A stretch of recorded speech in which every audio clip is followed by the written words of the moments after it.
Assalamualaikum warahmatullahi wabarakatuh. Perkenalkan, nama saya Ara Nurahmi. Di sini saya perwakilan dari kelompok 6 yang akan menjelaskan dan mempraktikkan uji ANOVA dan uji Chi-square. Dengan anggota kelompok yang terdiri dari satu, saya sendiri Ara Nurahmi, yang kedua Anissa Islamiyati, yang ketiga Gina Yuniar Nisrina. Yang pertama, uji ANOVA. Penjelasan. 1. Prinsip uji ANOVA adalah melakukan telaah variabilitas data menjadi dua sumber variasi, yaitu variasi dalam kelompok dan variasi antar kelompok. Yang kedua, analisis varian mempunyai dua jenis analisis varian, yaitu faktor atau one way dan analisis faktor atau two way. Beberapa asumsi yang harus dipenuhi pada uji ANOVA, yaitu yang pertama, varian homogen. Yang kedua, sampel atau kelompok independen. Yang ketiga, data berdistribusi normal. Yang keempat, jenis data yang dihubungkan, yaitu numerik dengan kategorik atau untuk kategori yang lebih dari dua kelompok. Selanjutnya, yaitu step by step untuk melakukan uji ANOVA.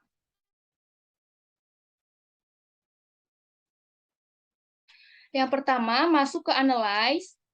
Selanjutnya, compare means, lalu kita ke one way ANOVA. Untuk dependent list dimasukkan cigarette smoke, di kolom faktor masukkan age group 3 for categories. Selanjutnya ke option. Selanjutnya klik checklist pada menu deskriptif. Selanjutnya continue. Selanjutnya klik post hoc, checklist pada menu Bonferroni. Lalu continue. Lalu oke. Di sini sudah muncul output-nya.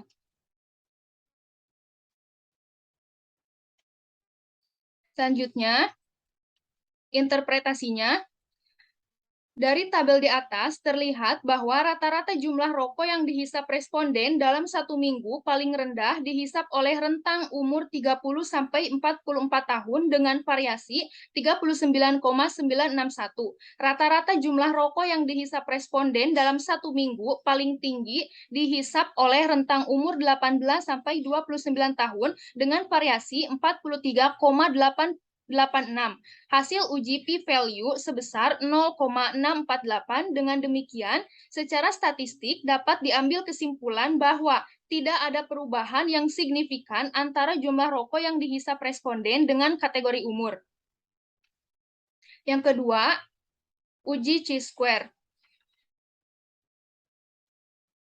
Uji Chi-square adalah untuk mengetahui apakah ada perbedaan persentase antara dua kelompok atau lebih, ketentuan yang harus dipenuhi, yaitu yang pertama, sampel atau kelompok bersifat independen. Yang kedua, jenis data, kategori, dan kategori. Uji Chi-square cocok untuk tabel dengan DF yang besar atau sampel besar. Untuk tabel 2x2 dengan DF1.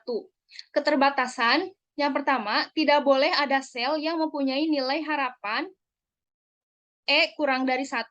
Tidak boleh ada sel yang mempunyai nilai harapan kurang dari 5 dan lebih dari 20% jumlah sel.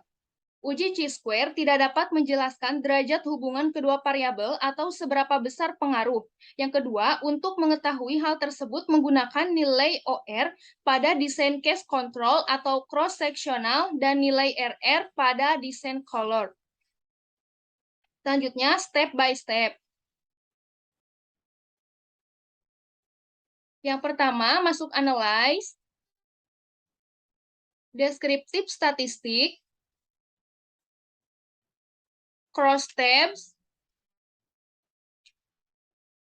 Pada rows, dimasukkan cigarette smoke. Pada kolom, masukkan do you smoke. Selanjutnya, klik statistik, checklist pada menu Chi-square dan risk. Kemudian continue. Kemudian Klik Cells, checklist pada menu Observe dan menu Rows. Kemudian Continue. Kemudian OK.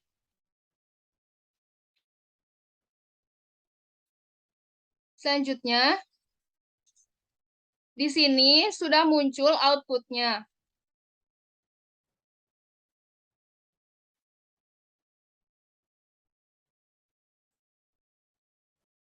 Interpretasinya yaitu dari tabel uji Chi-square responden dengan status merokok dengan persentase 15,4% dan diperoleh 192 responden yang tidak memiliki anak, diperoleh 54 responden dengan status merokok dengan persentase 28,1%.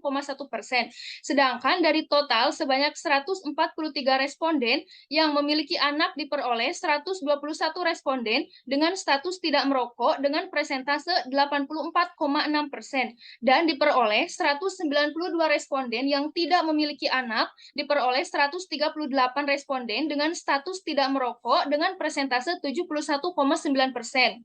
Setelah dilakukan uji Chi-square antara responden yang memiliki anak ataupun tidak dengan status merokok, didapatkan nilai p-value sebesar 0,009 dengan nilai alfa 5% atau 0,05.